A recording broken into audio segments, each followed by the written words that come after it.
Hello, and welcome to another episode of the Laid Back Life podcast, where we talk about how to love life, entrepreneurship, and improve daily. Joining me today, not only a great guest, but a close friend, Jonathan Paul.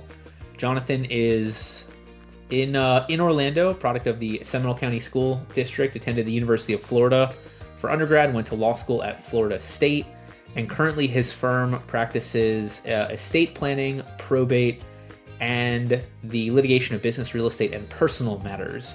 Jonathan understands that these matters can be complicated and wrought with difficult financial and personal decisions, so it's his goal to provide practical and thoughtful advice in all cases so that clients obtain the best outcomes. And if that's not enough, he's also a great husband and dad, and probably certainly my geographically closest, if not closest, fellow lifelong learner. Jonathan and I have gone to multiple different conferences together and are always sharing book recommendations and whatnot. So I was really excited to have him on the show today to talk about learning for great life, right? Like, how do we take these things and actually implement them? And how do we find what we need? And how do we find this joy in learning and reading and listening to podcasts and all that stuff? So thanks for joining us today, man. Thanks, Jordan. That was a very kind introduction. I didn't even send it to you to read it like that, so I appreciate it. Yeah, no, I'm really excited to talk about this particular topic with you. Although I feel like I'm generally chasing you for the book recommendations because you're generally way ahead of me when it comes to the books that you've completed. So I'm usually pumping Jordan for good book referrals, recommendations. I appreciate that, and we'll talk about this. But like genuinely, like you sent me that podcast from your cardiologist a couple, I don't know, weeks ago, months ago, and I was like, oh, okay, so like let me incorporate the fasting stuff they talked about. And I like had a whole chat GPT conversation with my I have my AI nutritionist, and I was like, hey, what would Dr. I'm never gonna pronounce his name. Jam Nadas, Thank yeah, you. Jamnatis. I was yeah. like, how would he tweak my food and my food plan and my fasting plan? And it gave me some like dead on, very specific actionable info. So it's a two-way street, my Yeah, no, man. I've been seeing him for a long time to stay ahead of cardiac issues. And I recently just started. I recently started and decided that he'd been pushing one meal a day OMAD for a long time. I'm like, oh, I don't want to do that. And then between him and my personal trainer, I'm like, I'm giving it a try. And it's great because I don't think about food nearly as often, and I make much better choices.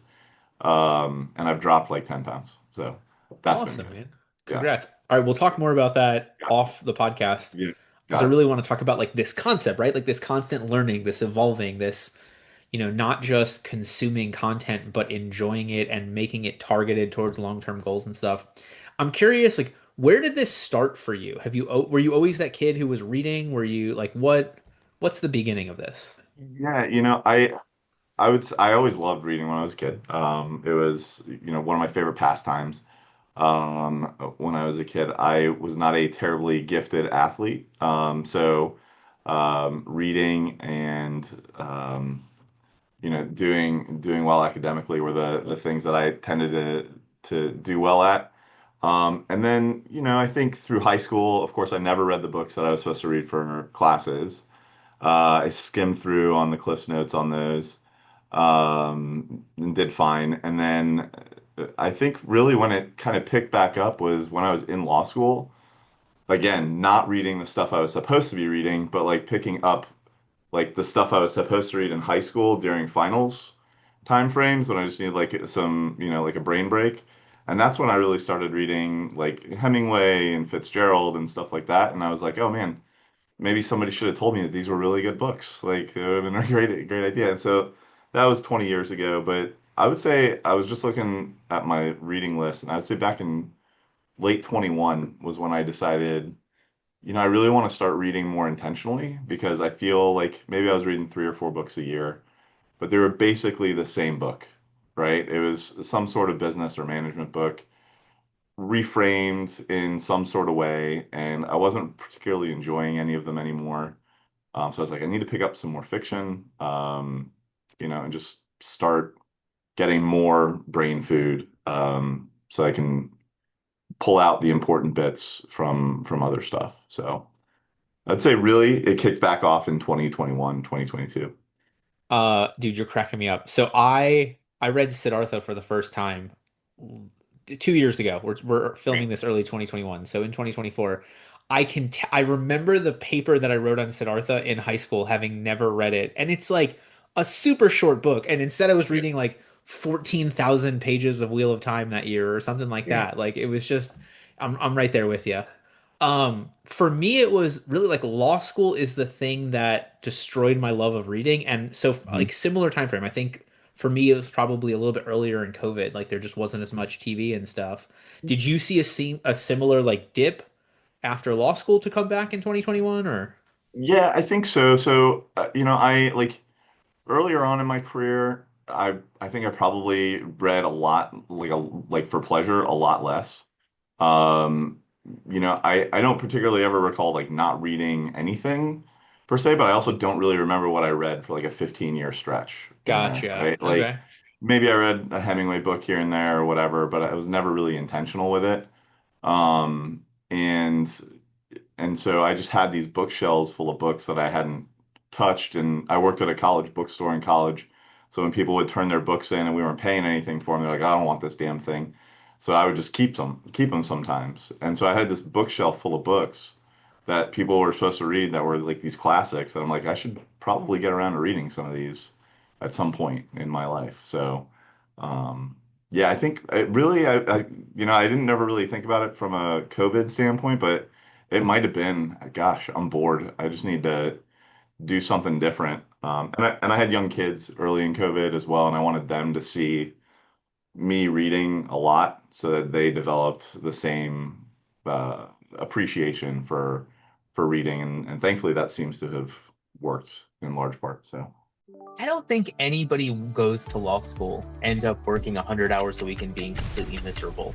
That's why I took a bunch of stuff from my journey, what worked and didn't work, as well as a bunch of things that I've done for my coaching clients, and condensed it down into one book for you. It's called Love Your Law Firm. The second edition's available in the link below.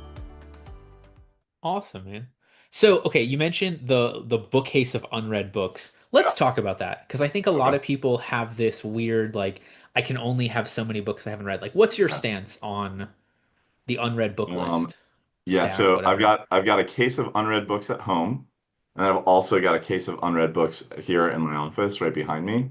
And I read somewhere one time, it was something like, an unread library. Like you don't have to have read all the books in your library, to have, because they're all like just information that's available to you. So you shouldn't feel bad about having a whole bunch of books that you haven't read. Um, and for me, like bookstores are like a sickness, right? Like if I see especially a cool indie bookstore or a used bookstore, I want to go in there and I want to spend money. And so for me, I love having books that, I maybe I'll never get to reading, right? But my goal is to get to all the ones that I've got, and having a variety of them. So, I've really tried to work hard on being in the right mood to pick up a book, and I can read that one when I get a chance to get to it. If I'm in the mood and I finished a really heavy book and I want to pick up you know what I've got a new Avengers breakout um graphic novel sitting over in the corner of my office. Like if I finish something really heavy, maybe I'll pick that up and get through it real quick. So you don't have a limit on the number of books you can have that you have not read or something like that. I would save so much money. I would like have so much money in my bank account if I did that. But no, I don't. If I see a book that I think seems or sounds interesting, or I've heard a good recommendation from you or from other people that I trust with respect to reading, then I will make a point of going out to pick it up, whether it's used or new or whatever. Yeah. Gotcha. Makes sense. So I'm similar from that standpoint. I mean, and in the next 4 weeks, there will be a bookcase back here with all of these books. Um, but the biggest thing that has helped me on a lot of these books was like renting them, checking them out, Yeah. having that time. And so it's funny because like I will get a book through Libby, love it, and I'll be like, this book was so good, I'm gonna go buy it. Like just so the Sure. author can get something out of this thing that I read at the library. But having that 14-day, 21-day checkout window is like, all right, well now I have to read it, right? Like I waited 8 weeks for this, and now this is the window Now you're on instead the of that clock. stack that can always be, it's always available. Yeah. Yeah, yeah, yeah. No, I like to buy my trophies, right? So, but to your point, like if I'm listening to a book on Hoopla, and I really enjoyed it, and I'm like, I haven't been able to take notes about it, I'll go buy the physical book and go back through it and make my notes in it. Um, that's another thing I did recently within the last couple of years. I always felt like audiobooks were cheating. And but I'd listen to podcasts all day, right? And get information there. And I was like, well, why not? Why not just listen to books that I've got an interest in listening to? And um, I particularly like that with fiction books. I think I've really enjoyed fiction audiobooks. I feel like I get more out of those than I do nonfiction audiobooks, but the audiobooks have been awesome as well because they've led me down the path of picking up a physical copy of the book and gifting physical copies of the book and things along those lines, which I think has been good for me and good for my friends that like to read around me.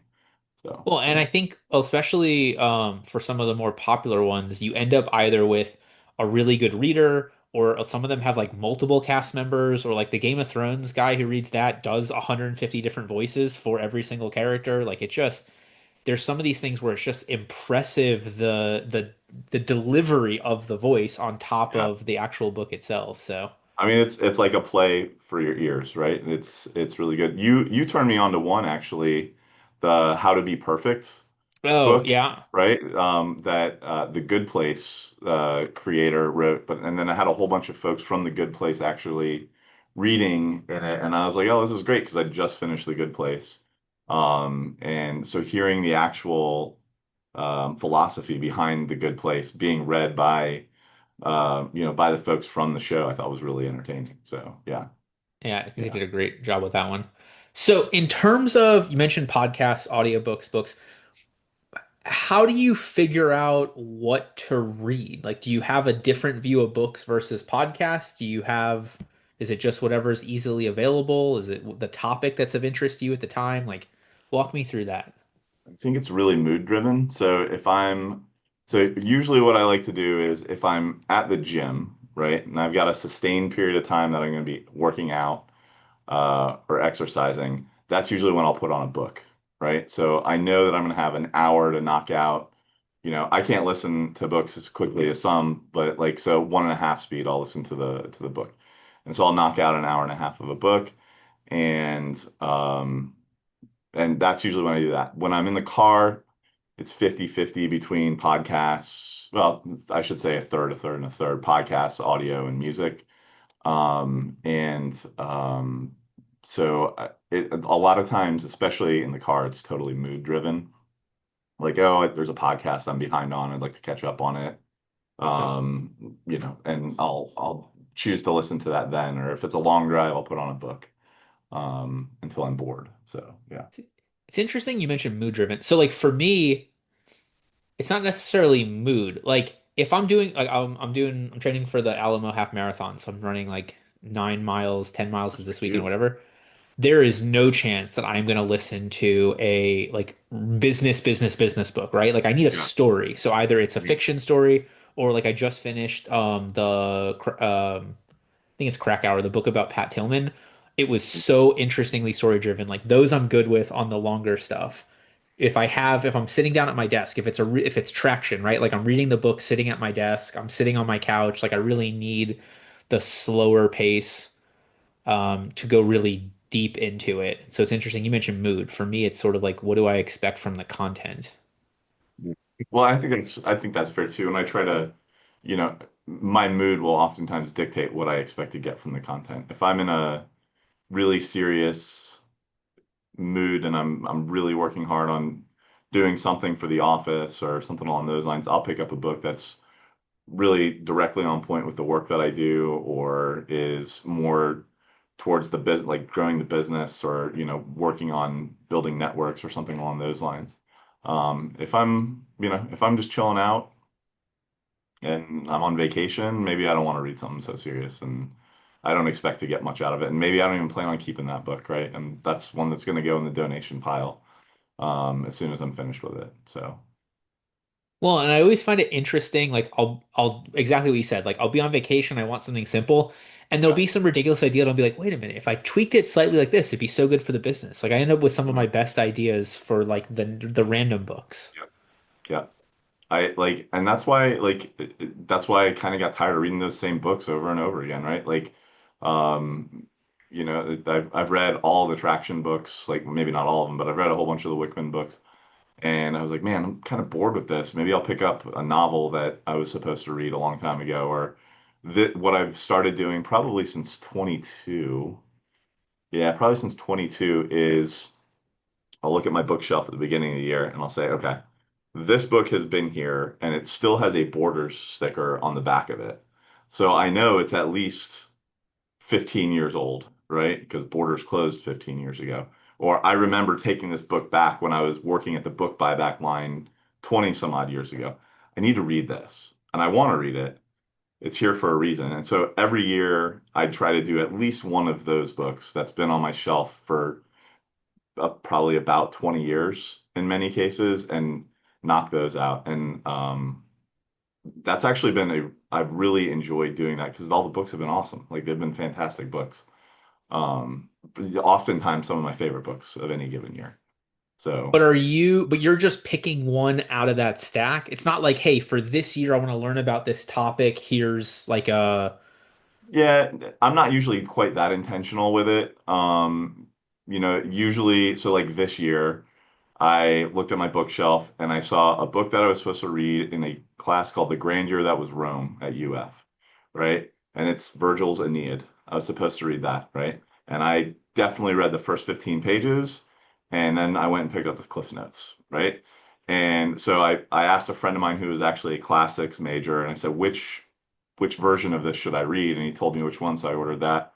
So now that's on my list. A lot of times, um, I've also got a goal to read a book about every president for no apparent reason and in no particular finite period of time and in no particular order. In fact, my paralegal made me a jar and I pick out a name, and that's the one I'm going to read about. okay. And so, but a lot of times when I start the year, I don't particularly usually have like an intention, like this is what I'm going to do. I will go through months where I'm like, okay, I'm really focused on this particular issue because I read this book and it led me down this rabbit hole. So I want to read these three other books about it that I picked up from this book. But when I start the year, generally not a specific focus on this is my goal this year with respect to what I want to pull out of books. So, Of the presidential ones you read so far, what's been the most interestingly random one? Is it? so I think the most surprisingly interesting one was the one about they I think you and I spoke about this one. It was they turned it into the Netflix show Yeah, on was it Destiny of the Republic Garfield? by Garfield. Yeah, Now, the that was Netflix really show, Death by yeah, Lightning, yeah, such a yeah, better name. Like, please, yeah, no offense, Candice Milliard, yeah. but like, Death by That was a Lightning would have really sold good better one. than Destiny of the Republic. And then I read another one about um uh who was it? It might have been Polk or something like who I had no like. Oh no, it was called The Unexpected President, and I think that one was about Garfield's vice president, who stepped in and took over after he was assassinated and died. By Scott Um, Greenberger, uh, that sounds Chest, right. The Unexpected President, The Yeah, Life and Times of about Chester A. Chester Arthur. Arthur. Yeah, Cool. and that was really fast because I didn't know anything. Well, both Polk and that one, like I didn't know anything about either one of these guys, right? And so learning about Chester Arthur's background and how he'd basically been a shill for whatever party it was, the Republican Party, I think it was at the time, and basically on the take in New York, and then how he basically straightened things out when he actually gained the power that he got as the president, I thought was really fascinating, and it was a really interesting look at it. So um, that was probably the most surprising one, but those few in there, like because I didn't know much about those presidents, it's kind of like. they're like my flyover states of presidents. Like I didn't really know anything about them. So Cool, um, man. All right, I'm gonna check out. I read the other one. Yeah, we have talked about that. I'm gonna check that one out. Also, if you haven't read it, there's one about Teddy Roosevelt where he finds a new part of the Amazon River is it after the being River of president. Doubt? Yeah, It's on my shelf back here. it Yes. it's insane. You're just Yeah. like, this guy is a nut job that like he steps down from being president and he ran for president afterwards, a couple Yeah. whatever the whole thing, and then it's like, all right, I'm bored. I'm just gonna go like wander the Teddy Roosevelt, Amazon. I've read a couple about Teddy. Like, there's not a limit on the number that I'll read if I feel like I'm really interested in a person. Teddy Roosevelt's fascinating. I love learning more about Teddy Roosevelt. He's such an interesting character. I think an Tries to join the underrated. military a bunch, and they're like, "Dude, Yeah, you're 60, you're blind in one eye. Like, we're yeah. not taking you at the front lines." And it just The he's the Truman book by David McCullough was also very, very good. Um, I listened to that one, and that also like, and it's got a little bit about Eisenhower, and so then I listened to a book about Eisenhower. Like those books were extremely interesting. And again, Truman's one of those guys like you don't hear about all that often because he was preceded by FDR, right? So who really cares about Truman? You had this like this mountain of a president right in front of him. And then but the fact that Truman was able to step into his shoes literally with almost no knowledge of what was going on anywhere was really interesting. Um, cool.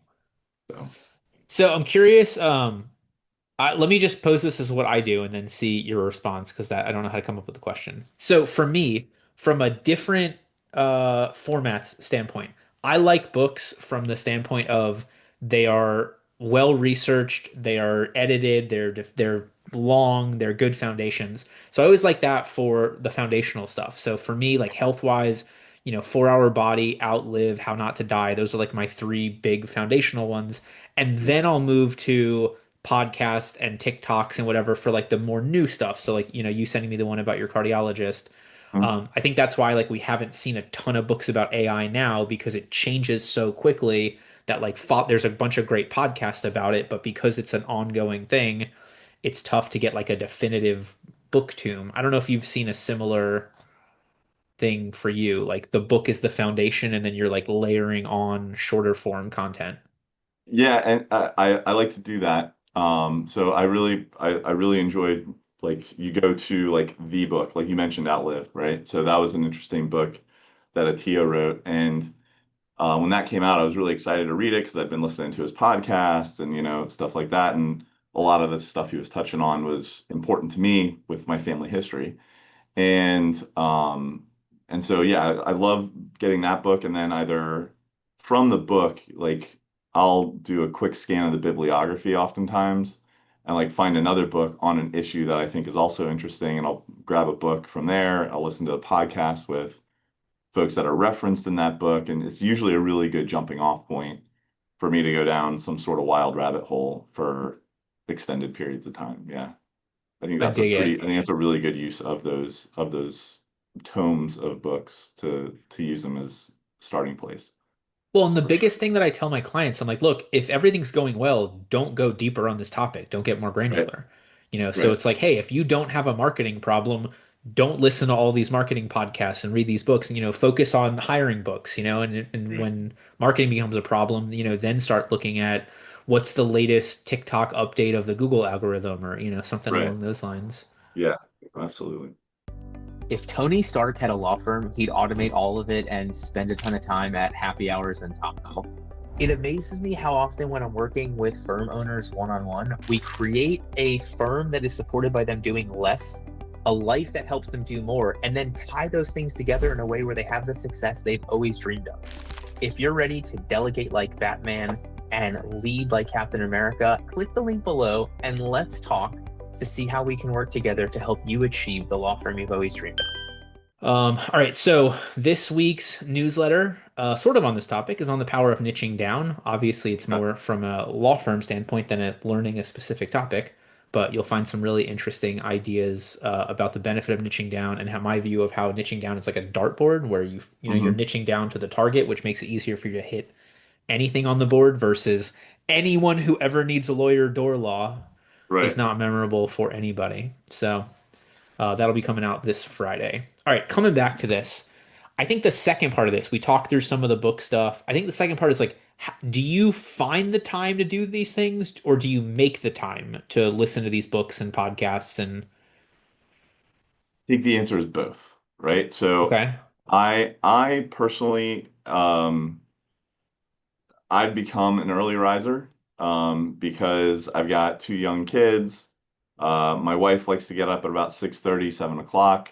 My kids wake up typically around six, about seven to get ready for school. I like to be involved in helping getting ready for school and hanging out with them in the morning. So I realized back when I started keeping track of the books that I was reading, I was like, I'm only going to read a significant number of books if I'm making the time. And I'm not going to do it at the end of the day because I'm working, and usually work will carry over. So it's going to have to be in the morning. So I have, in the last couple of years, started waking up at about 5. And I'll read for, from about 5:30 to 6 is usually a window in which I'll read. And I don't really care how much I get done as long as I've opened a book and read some. And that's usually like physical book time. And and then I also I've always got a physical book on my person. Everywhere I go, I'll have my backpack with me or my briefcase, and there's always a book in there.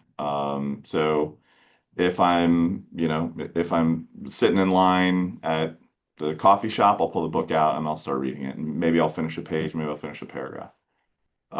Same goes for, I shouldn't admit this. At stoplights, usually I'll have like a book in my car that I call like a yeah, stoplight book, uh-huh, right?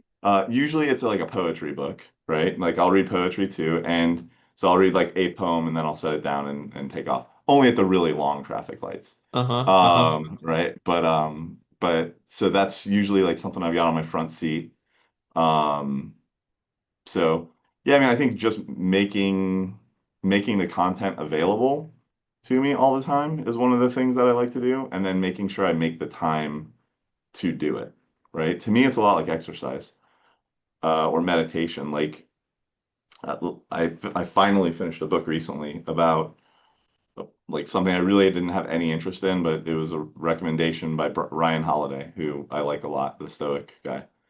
And it took me like 2 solid months, maybe longer, to finish this book because I had no interest in finishing it. But I don't like DNRs, so or DNFs rather. I really hate DNFs. So I, but I wouldn't make a point of reading it. And like I can tell when I'm not reading, just like I can tell when I'm not working out because I'm more stressed out. That kind of thing just kind of carries over to the rest of my day. So I just make the time and I find the time to get. So two things. So one, you were with me at Maxwell. So like Jason Mhm. Selk talked about like finding those 1, 3, 5, 10 minute tasks. Yeah. And so I like the books. So I have so not poetry, but like I've got all like my daily books right here. So Daily Dad. And then I also found this, which is great. Neil Patra's he's got the Book of Awesome and Even More Book of Awesome. Okay. And so like if I have, 5 minutes in between meetings, it's so easy to like read, a day or two or find an awesome idea from the Yeah. book. And as long as they're right there, like I'm at the desk, they're They're right easy. there. Yeah. I love So that. I did the Daily Dad last year and I redid the Daily Stoic last year. And then so this year I picked up the Daily Drucker and the Daily Pressfield. Um, so I'm reading those two. Yeah. So I'm reading those two right now. And those are like first thing in the morning. I wake up, I Yeah, read the day and I put them down. So yeah. I love that. I will say, okay, so the did not finish.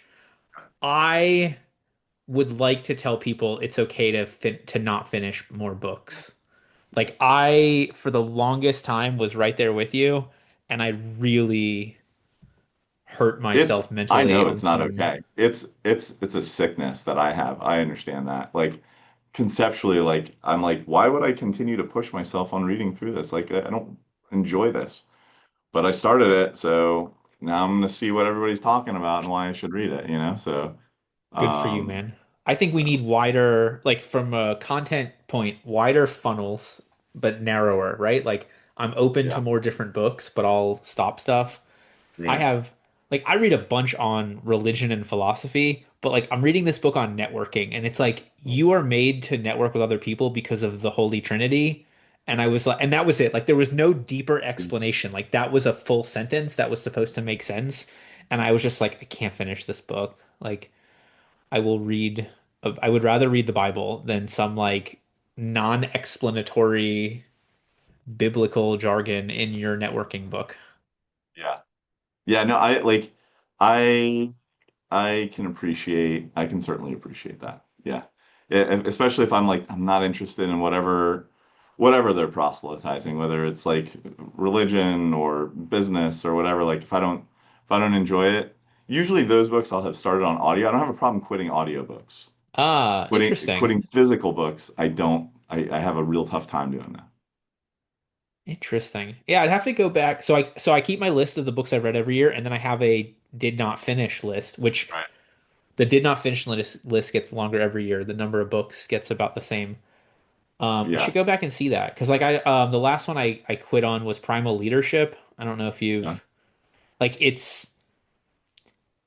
it was so interested in this book, but Mhm. it's more dense than Bowling Alone. It's like we Okay. put Oh this God. person in this Yeah. study and 48% of respondents did this and blah like it's a research paper 15 times and I was Yeah. just like I can't do it. Yeah. But that was an That's audiobook. I gotta go that back and those are tough see. to read. Like those really dense like statistical books are can be really tough to read. Some of them I found to be rewarding to read and complete. Like I really liked was it Thinking Fast and Slow? Yeah. Was really good. That was not an easy read, but really worthwhile. I read another one called Choice Theory. That was kind of similar in nature. That was a really good read as well. But Um, Thinking Fast and Slow, I think, is just super long. Like yeah, he does a really good job, I think, having the actual thought experiments for you to put yourself through in between and yeah. like how to think through this problem correctly. And then I love the story of them making the they're making the textbook and they're like, we could do it in 2 years. Oh Like yeah, in the yeah, yeah, history of yeah. time, when Have no, you ever done it in two it's always years? Yeah, 5 to 7 years, but we could do right, it in two. And like, okay, it right. took us 7 years. Like that, I love Yeah, that story. It cracks me up yeah. every time I think about it. Yeah. No, Okay. Daniel Kahneman's a wizard, or was a wizard. He was great. Yeah, I liked his stuff a lot.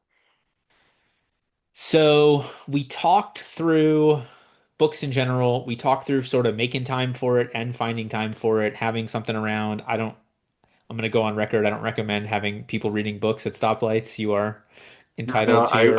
I would agree that that's probably good advice. Yeah, do as I say, not as I do. You know, Well, like my no, kids. don't do Uh, as you do in that case. yeah, right. Yeah, there you go. That's right. Don't do as I do. Do as I say.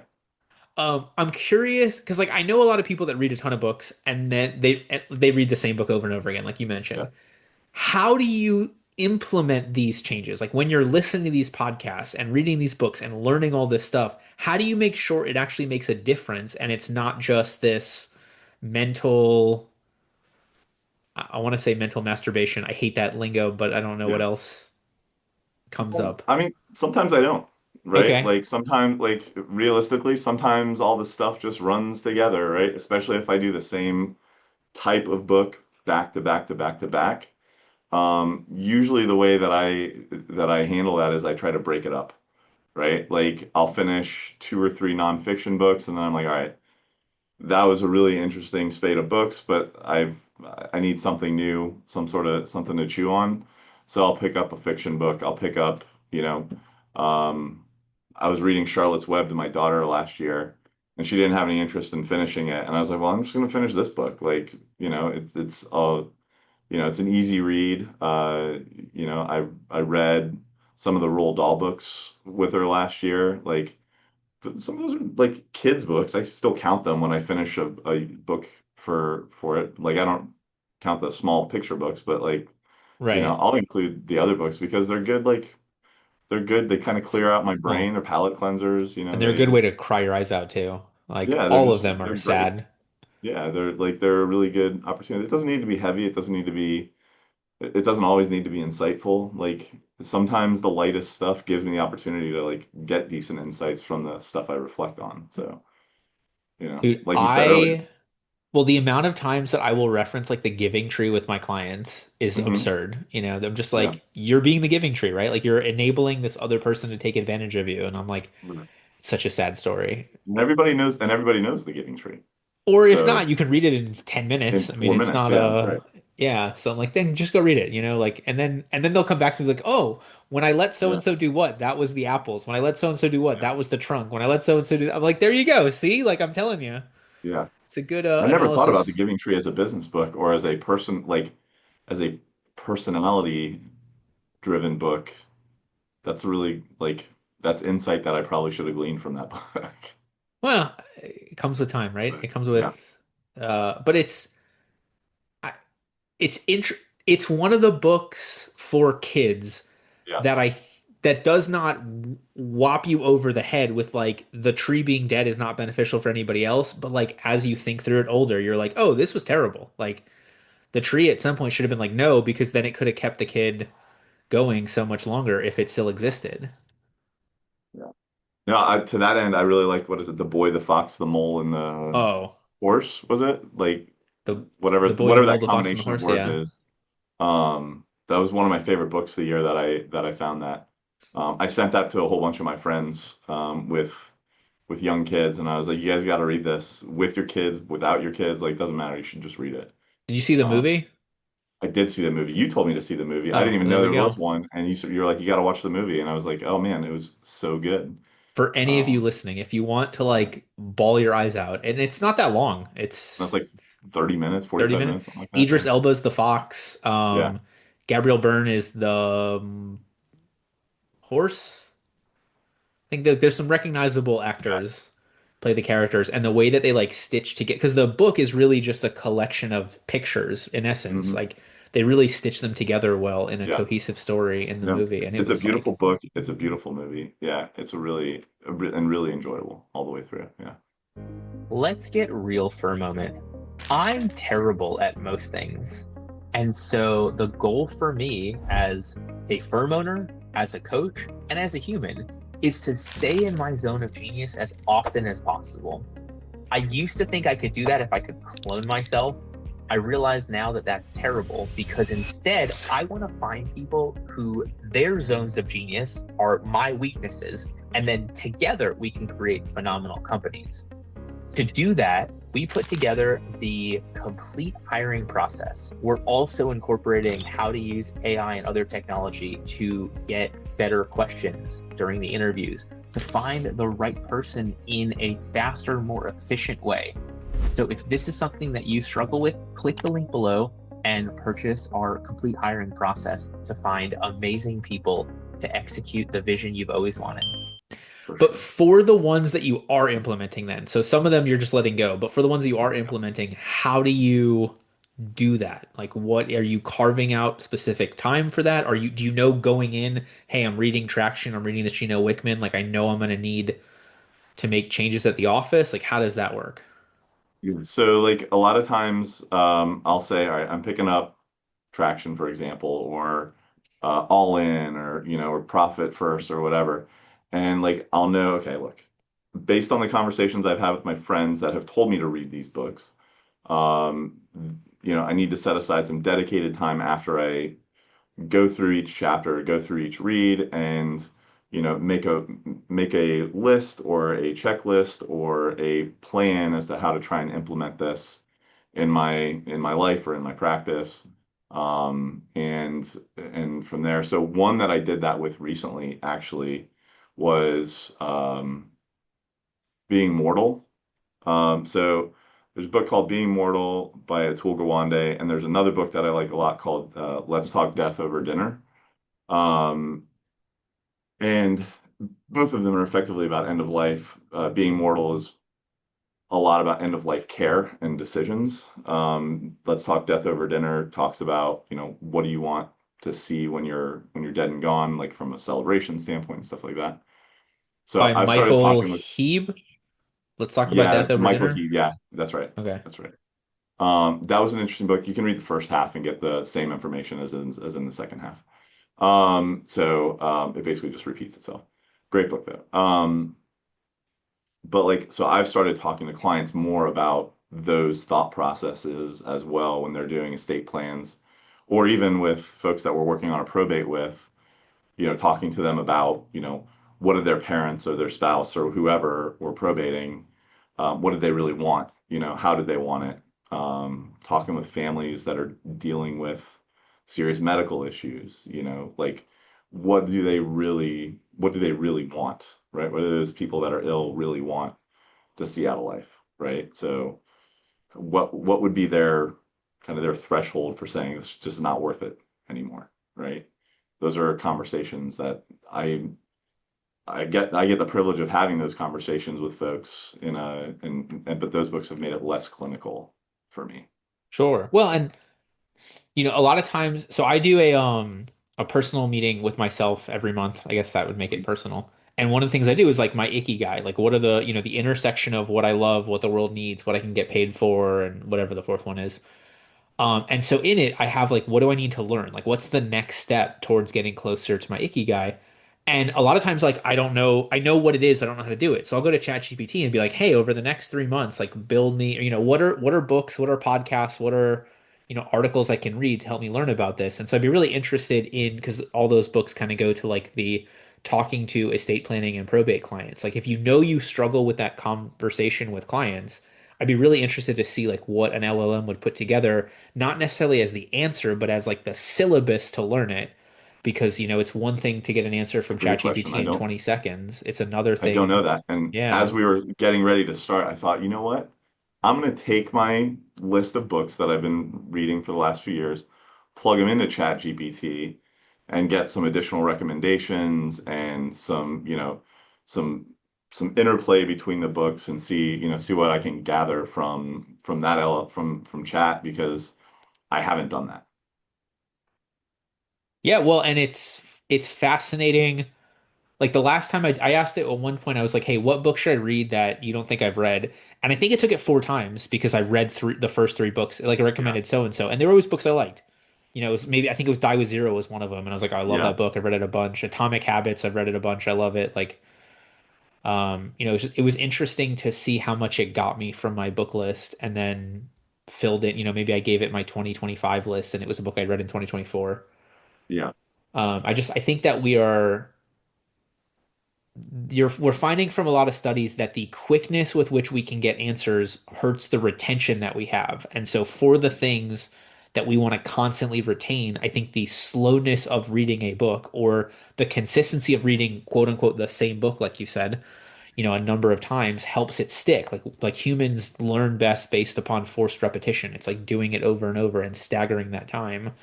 And so you may benefit from, when I say you, everybody listening to this, all of us, myself included, might benefit from like the longer term syllabus of an LLM to like back up the quick answers that we got, right? Like we wanted help with this marketing plan, but now like give me 5 books to read over the next year on better marketing, on the foundations of marketing, On on why this is the plan. Yeah. yeah, so it Yeah. sticks in your brain on like the longer involvement you have with it. Yeah.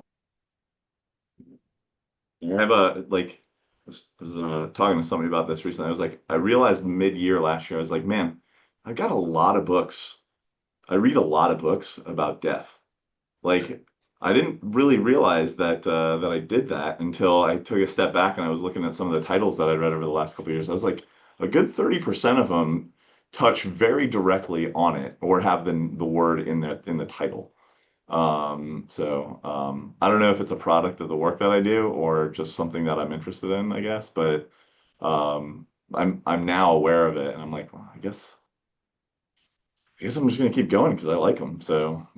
I mean, the thing that I thought about, so Being Mortal, I think was my favorite book of the first half of last year or second book. Like it was one of my top books from the beginning of 2025.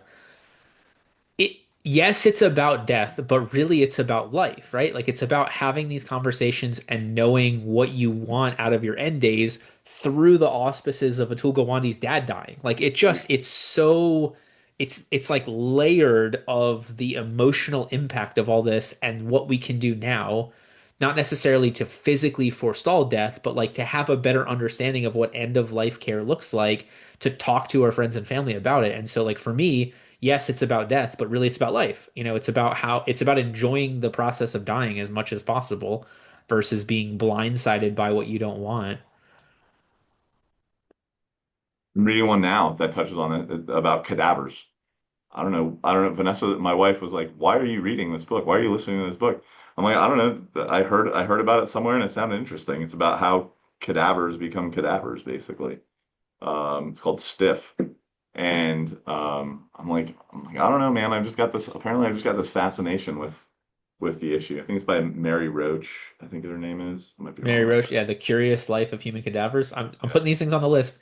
Well, But it's if you've ever read any Bill Bryson, yeah, like she writes in a similar way to Bryson. It's kind of like okay, cheeky and a little sarcastic. So I'm really enjoying it because I love Bill Bryson. He's a good. fellow Iowan, so you know, Is he really? yeah, he Oh, is. interesting. He lived in the UK for a very long time, but yeah, he's originally I from like Des was Moines. Yeah, thinking he had a accent, but the same I have that's my reverse Stephen Hawking. I'm always like yeah, he's not British, he's American, but his yeah, the artificial voice was an American voice. yeah. So listen, everybody. I wish I could have timed this to come out with my 10 best books of the second half of 2025, but I'll give you one of them is about salt. It's called Salt. It's about table salt.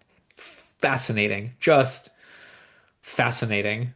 That book came out like 20 some odd years ago, right? It's been a I book don't that's been know. around for a while, but I've heard about this. Actually, I was just looking for this book. Um, I've heard about this book. I've heard it was very, very good. Um, Google says that the Salt book, assuming we're talking about the same Salt, came out in January 1st of 2002. Yeah. yeah, So so it's more. the same one I'm thinking of. Yeah, no, I've heard it was a fascinating book. And Yeah, my dad is like, listen, son, you want the most father thing ever. I'm telling you to read a yeah, book about table salt, but I think you'll yeah. really enjoy it. And I was like, I appreciate the lead in, right? Of like, we're boring old people. It was fascinating. So salt, cadavers, I what love there's, I yeah. love picking up a book that I have like I'm like there can't be anything interesting about this, right? Like and it was like everything's tuberculosis. I listened to that one last year. Like my God, like I'd never given 2 minutes thought to tuberculosis, and that was an interesting book as well by John Green, the author that does like a lot of young adult fiction stuff. Um, that was a fascinating book also. Um, but like I wasn't really that interested in tuberculosis, just like I'm not that interested in salt, but I want to read the salt book because I've heard it's very good. Well, So, and then it amazes me. So there's a book called Breath where I learned like we breathe incorrectly. There's a mm, bunch of books about sleep. We sleep incorrectly. There's a got bunch, that one over there right now too. The breath Breath one. Yeah. by Yeah. Matthew Yeah. something. Uh, Maybe I'm way off. James Nestor. Who? James Nestor. James Nestor.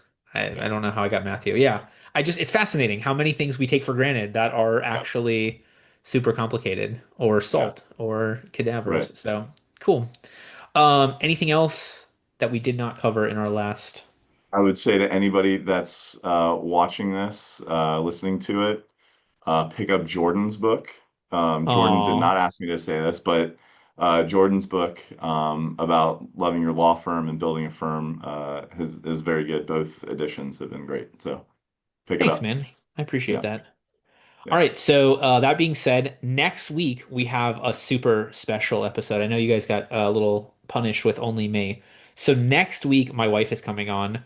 We're doing this. So you're watching this episode on January 20th. So next week on the 27th, my wife is coming on so that we're going to talk about having a great relationship with your spouse. So we wanted to do this a little bit before Valentine's Day and the things that you can start doing now to be a better spouse, how that leads a great life.